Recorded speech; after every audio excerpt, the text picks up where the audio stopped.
Hello and welcome to another edition of V Media News Read. Do well to subscribe, like, share, and comment on our posts. We love nothing more. Let's get down to the business of the day. In 2023, I won't interfere, condone intimidation, Buhari tells APC governors. President Muhammadu Buhari has promised that government will ensure that Nigerians don't get intimidated or humiliated by those in positions of power during the 2023 general elections. While reflecting on current political happenings ahead of the election during a meeting with governors of the ruling All Progressives Congress APC yesterday, the president declared that he will not allow any politician to intimidate Nigerians with their personal resources. Chairman of the Progressive Governors Forum (PGF) and Governor of Kebbi State, Abubakar Atiku Bagudu, led members to the State House, Abuja. President Buhari also gave an assurance that his administration would ensure that eligible citizens vote for candidates of their choice and that people's votes would count during the next election. He said, "We will not allow anyone to use personal resources or their influence to intimidate other Nigerians.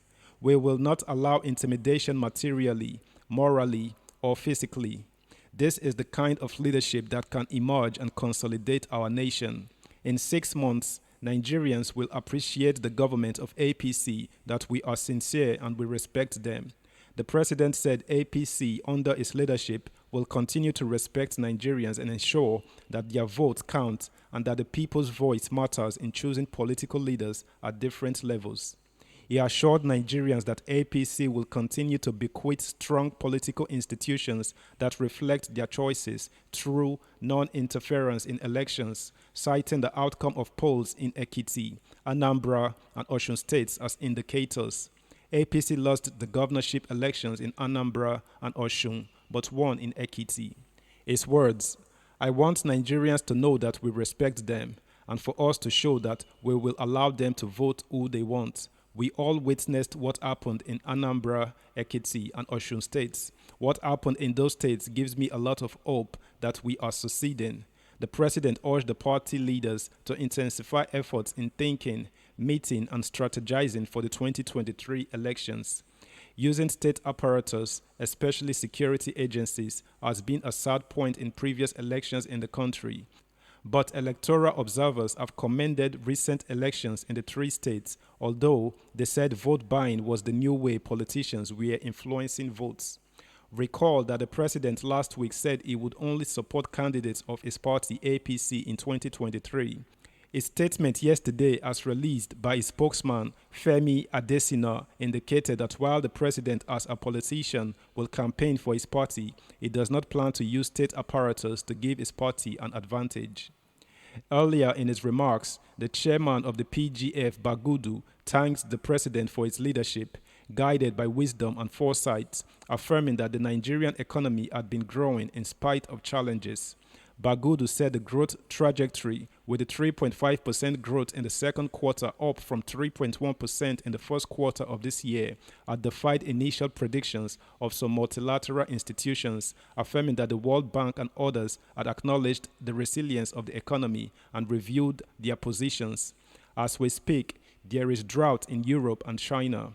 The Ukraine-Russia war is taking a toll on economies. In the UK, there is rationing of electricity and energy shortages in China. While other countries are banning food exports, we are preparing for more production in spite of floods in places like Jigawa State, he said. The PGF chairman told the president that some APC governors were contesting for a second term in 2023 with impressive records in their first term. Please guys, ensure to subscribe to the channel V Media. Ensure to like, comment, and share our videos too. Thanks for being there for us. We appreciate you. Meanwhile, the ruling party has dispelled rumor of a cold war between the APC national chairman Abdullahi Adamu and the party's presidential candidate Asiwaju Bola Tinubu. APC's Deputy National Organizing Secretary, Nze Shidi Duru, in a chat with reporters in Abuja, said there is no iota of truth in the stories making the rounds that Tinubu and Adamu are not in sync over the means to achieve the victory of the party in the poll. Duru maintained that both the Tinubu team and the party national secretariat have fine-tuned the full list of members of the APC campaign council ahead of the flag-off for campaigns on September 28. He said, "There is no power tussle over positions. None of such has happened, and the party and the candidate are working together. It is important to say that we agreed on the Director General and spokesman of the campaign council. The governors will control the structures at the zones. The party can't be excluded, and it won't even exclude anybody. We will have an embracing and all-inclusive campaign council. There is no discord anywhere. More importantly, the party chairman agreed on the issue of DG and spokesman. Before the INEC flag off on September 28, all other positions will be unveiled. The chairman is leading the conversation," he said.